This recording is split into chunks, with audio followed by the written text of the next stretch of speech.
D'Monte colony ये film 2015 में आई एक हॉरर कॉमेडी फिल्म है और सच में मैंने इसके बारे में जितना सोचा था ये उससे कहीं ज़्यादा डरावनी थी। मूवी में ट्विस्ट और जंप स्केयर को बहुत अच्छे से फिल्माया गया है और इसकी स्टोरी भी अच्छी थी। चलो बहुत कर ली फिल्म की तारीफ, अब स्टार्ट करते हैं इसकी एक्सप्लेनेशन को। कहानी के शुरू में हमें 4 जिगरी दोस्तों को दिखाया जाता है। सबसे पहले आता है साजिद, जो कि पेशे से इलेक्ट्रिशियन था। वो दिन भर इतनी मेहनत करता था लेकिन उससे कमाई के नाम पर सिर्फ थोड़े ही पैसे मिलते थे, इसीलिए साजिद को अपनी जॉब पसंद नहीं थी। इनका दूसरा दोस्त है राघव। राघव एक स्क्रिप्ट राइटर है लेकिन किसी भी प्रोड्यूसर को उसकी कहानी पसंद नहीं आती। राघव अपनी करियर के लिए बहुत ज्यादा स्ट्रगल कर रहा था।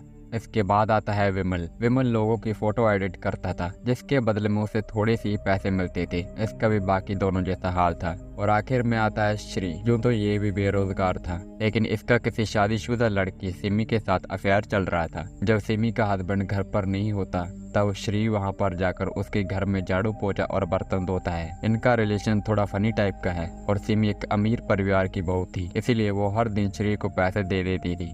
इसी वजह से श्री का अपने दोस्त में बहुत मजाक भी बनता था, लेकिन वो अपने जमीर को मार कर ये सब करता था और अपने दोस्तों के खर्चे भी श्री ही उठाता है। एक दिन इन चारों ने शराब पी रखी थी, जिसके बाद इन्हें कुछ मजेदार करने की चुल मचती है। तब राघव उन्हें कंचना महल के बारे में बताता है जो डिमोंटे कॉलोनी में था।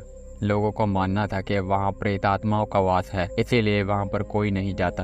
अब ये तीनों वहाँ पर जाने के लिए तैयार हो जाते हैं और जब साजिद उन्हें कहता है कि वो वहाँ पर नहीं जाना चाहता तब ये चारों उसे अपने साथ जबरदस्ती बाइक पर बैठा कर ले जाते हैं। साजिद को अंधेरे से बहुत डर लगता था, दैट्स वाई वो वहाँ पर नहीं जाना चाहता था। इसके बाद ये चारों कंचना महल में पहुंच जाते हैं। यहाँ ये लोग साजिद के साथ मजाक मस्ती करने लगते हैं। ये लोग उसे अकेले छोड़कर आगे चले जाते हैं। यहाँ हम देख सकते हैं कि जब ये लोग इस जगह को एक्सप्लोर कर रहे थे तब कोई तो इन्हें देख रहा होता है, लेकिन ये लोग उसे नोटिस नहीं कर पाते। कंचना महल में थोड़ी देर घूमने के बाद ये चारों अपने घर वापस आ जाते हैं। अगली सुबह ये चारों नारायण ज्योतिषी के पास अपनी कुंडली दिखाने चले जाते हैं। यहाँ ज्योतिषी श्री और विमल की कुंडली को पढ़कर उनकी बहुत बेइज्जती करते हैं और अभी ज्योतिषी के पास साजिद और राघव की नाम की लिपि नहीं थी, जिसके बाद ज्योतिषी इनकी फिंगरप्रिंट्स लेकर रख लेता है ताकि वो साजिद और राघव की कुंडली को भी देख सके। ज्योतिषी इन्हें अगले शनिवार को दोबारा आने के लिए कहते हैं। इसके बाद रास्ते में श्री को ज्योतिषी का फोन आता है और वो उन्हें तुरंत वापस आने के लिए कह रहे थे क्योंकि उन्हें इनको कोई जरूरी बात बतानी थी, लेकिन यहाँ नेटवर्क एरर की वजह से श्री को ज्योतिषी की बात ठीक से सुनाई नहीं देती। यहाँ पर ज्योतिषी बहुत डरे हुए लग रहे थे। इसके बाद श्री अपनी बाइक को वापस ज्योतिषी के घर की तरफ घुमा लेता है। जब श्री वहाँ पर पहुँचता है तब उसे अपनी आंखों पर विश्वास नहीं होता। ज्योतिषी ने खुदकुशी कर ली थी, लेकिन अभी तो श्री ने उससे बात की थी। इसी बीच यहाँ ऐसा क्या हुआ जिससे इन्हें अपनी जान लेनी पड़ी, या फिर किसी ने इसे सुसाइड के चारा देने की कोशिश की है?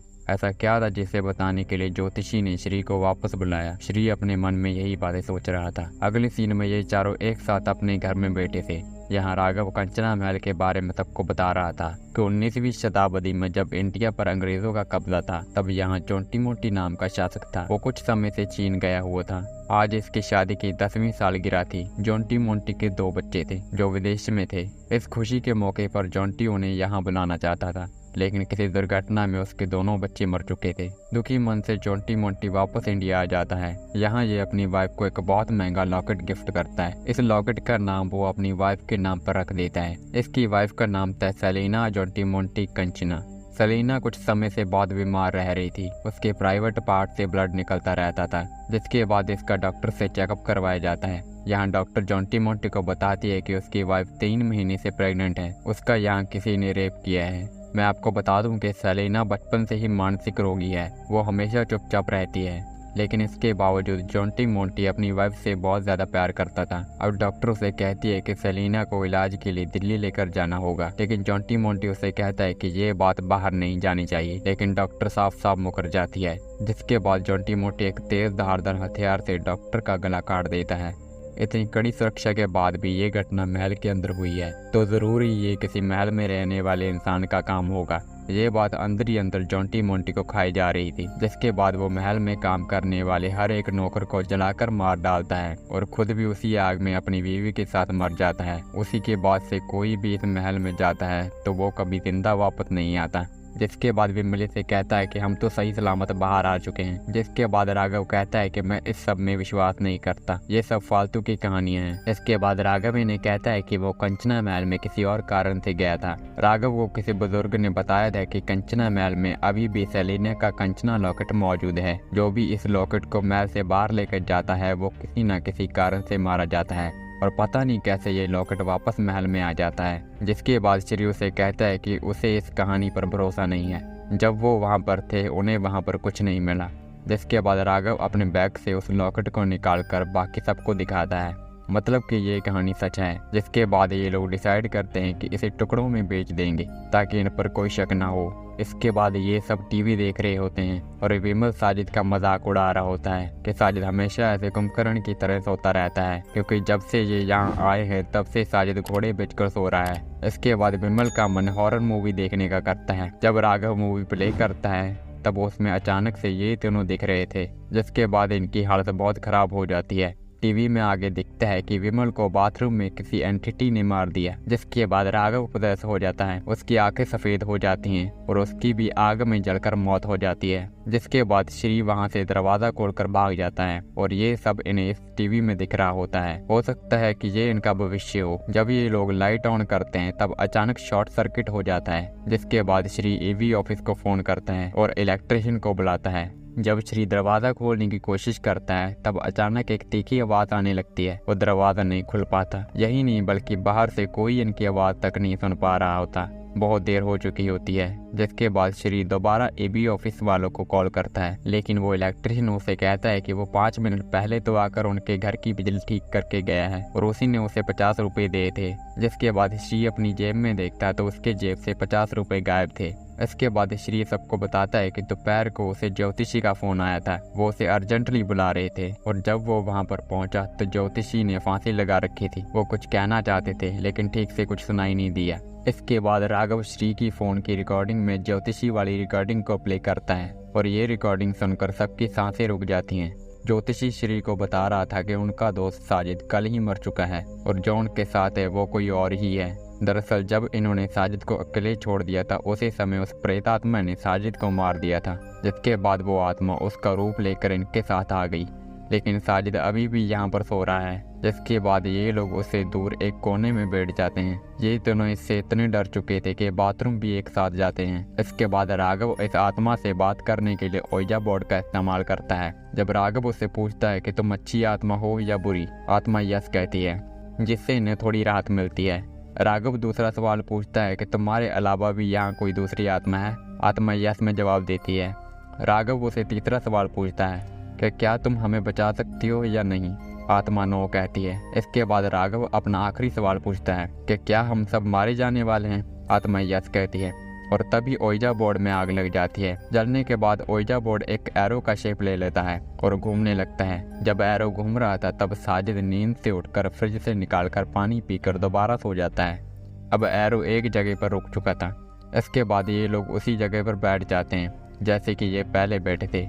जिसके बाद ये एरो राघव की तरफ इशारा कर रहा था, जिसका मतलब है कि सबसे पहले राघव मारा जाएगा।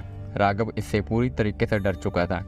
जिसके बाद राघव को जोंटी मोंटी की आत्मा नजर आने लगती है। वो उससे कुछ बोल रहा होता है लेकिन किसी को भी राघव की आवाज सुनाई नहीं दे रही थी। इसके बाद राघव की आंखें पूरी तरीके से सफेद हो जाती हैं। राघव एक मार्कर से लिख के उन्हें बताता है कि वो हमें मार डालेगा, मतलब कि जोंटी मोंटी। इसके बाद राघव को आत्मा वैसे ही मारती है जैसे कि टीवी में विमल को मारा था। ये दोनों उसे बचाने की पूरी कोशिश करते हैं लेकिन राघव बच नहीं पाता।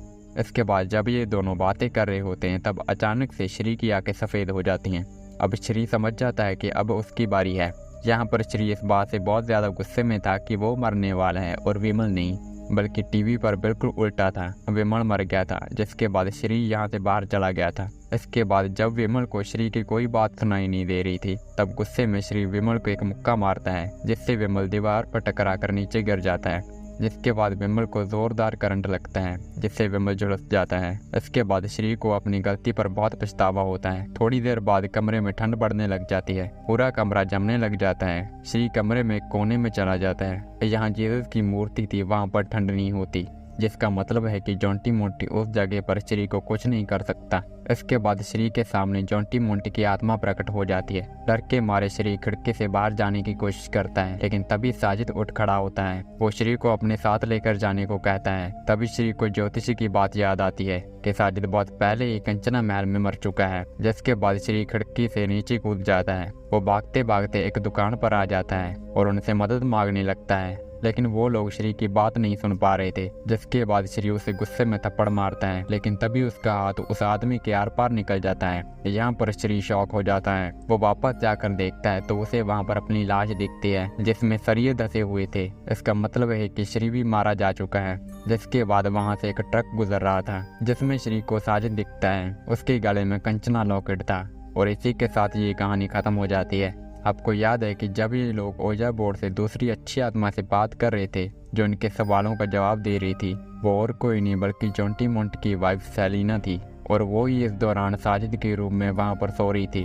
दरअसल जब भी कोई उस लॉकेट को महल से बाहर लेकर जाता है, उसके पीछे सेलिना की आत्मा भी चली जाती है। जाहिर है जहाँ सेलिना की आत्मा होगी वहीं पर जोंटी मोंटी की आत्मा होती है, और सेलिना अपने पति को इन्हें मारने से रोक नहीं सकती थी, इसीलिए ये इन्हें कह रही थी कि ये उन्हें नहीं बचा सकती। मुझे उम्मीद है कि आपको ये कहानी पसंद आई होगी। अगर पसंद आई है तो एक लाइक करके जरूर जाना। तब तक मैं विदा लेता हूँ। मिलूंगा अगली वीडियो में एक नई मूवी के साथ।